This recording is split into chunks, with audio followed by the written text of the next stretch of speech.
I think on Philippine roads, you don't really need to go up 150 anyway. Yeah, okay.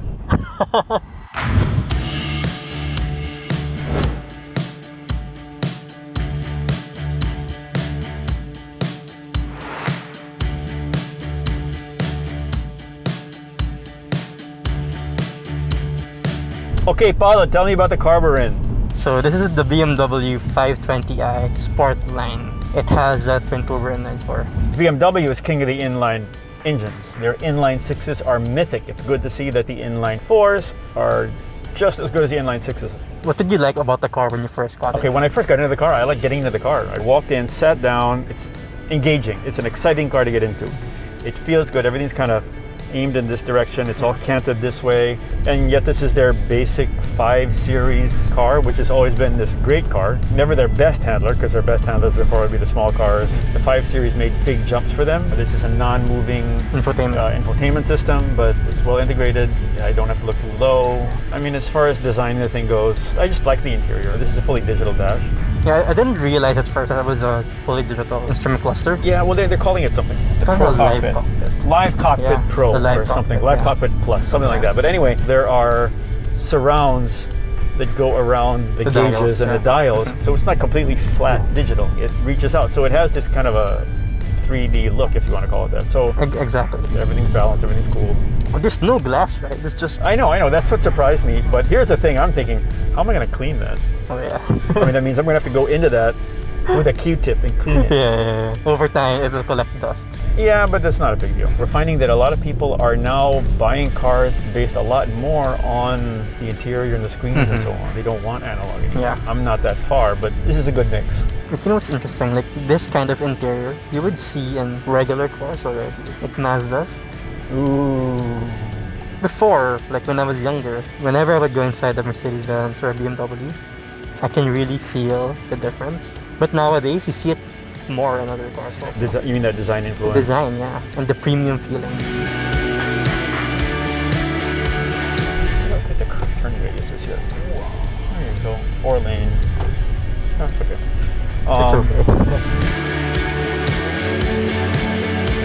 Do we think this is a beautiful car? I had an issue before with BMW in terms of they were making these aggressive cars, dynamic cars. They wanted to dominate the road, and we didn't think they were beautiful. This is back to being a very pretty car. Yes. It's not stunning, insane, oh my gosh, beautiful. But it's nice, it's balanced, it's clean. It's not overly aggressive. It's going to age well. Yes. So getting back to what made BMWs really beautiful before, but without taking out what they were trying to experiment on with the sporty side. Yeah, if you look where they are in the whole German car atmosphere, they were always a little bit more edgy, a little bit more sport oriented, because that's how they define themselves. Yeah. But it's now definitely eye-catching. I just don't want to use the word beautiful because we have a very high standard for the cars we think are beautiful. Yeah. What's a beautiful car for you? I knew you were going to ask that. For BMW 3.0, Yeah. the Z1, the Z8, where aggression isn't the main focus.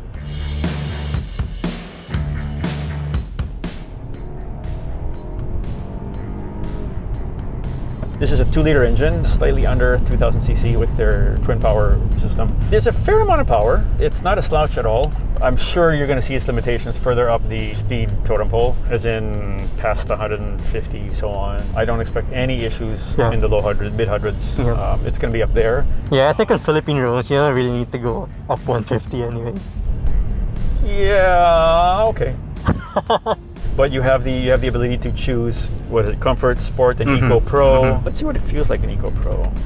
In Eco Pro, when I hit the gas, as expected, it takes a little bit longer to get us moving. It's kind of like it's a bit softer. When you go into sport, it's a bit sharper. Getting on and off the throttle is a bit more abrupt. Okay, so it's planted. It's stable, it's nice, it's smooth. It is not wallowy, big surprise, sudden changes. For a big car, Well, it's not a big, it's kind of... mid-size. Yeah, I mean, it's not the 7, right? You don't have like insane turbo kick. At the 1 to 2,000, it's good, it's competent. Once you kick it, it goes quickly up to 4,000, 5,000 RPM. And that's when the power comes in, much more. Not unexpected. When we did that in comfort, it came on and off softer. This is a 2-liter engine, and that I'm not wanting. I'm not feeling that it's anemic. And I'm also not feeling that it's working too hard. We were generally driving it in the 2,000 range. or below, and we're fine. It's very smooth. It's quite impressive to me that for a 5 Series that has a 2-liter engine, I wouldn't have thought of that before. That's modern cars now. The engines and the transmissions are spectacular. This car, for example, you are getting a dynamic feel, but you're not getting the harshness that used to come with. It's just a very stable platform. What we're seeing now are cars whose specs are very well chosen. You would, in the past, be horrified, like, what, a 2-liter and a 5 Series? What are you talking about? You're gonna get nowhere. That's not the case anymore. If you want anything larger than this engine for most situations, you want it because of ego. You don't want it because of what the car can actually do. Okay. And in all honesty, nowadays, if you look at all the engineers say, the big engine cars, there's no development there. The hugest engines, I'm talking V12s or V8s for some people, they're just flagship cars for people that want the biggest thing. But in reality, all the technological development and efficiency is happening in smaller engines. And this is a perfect example of that.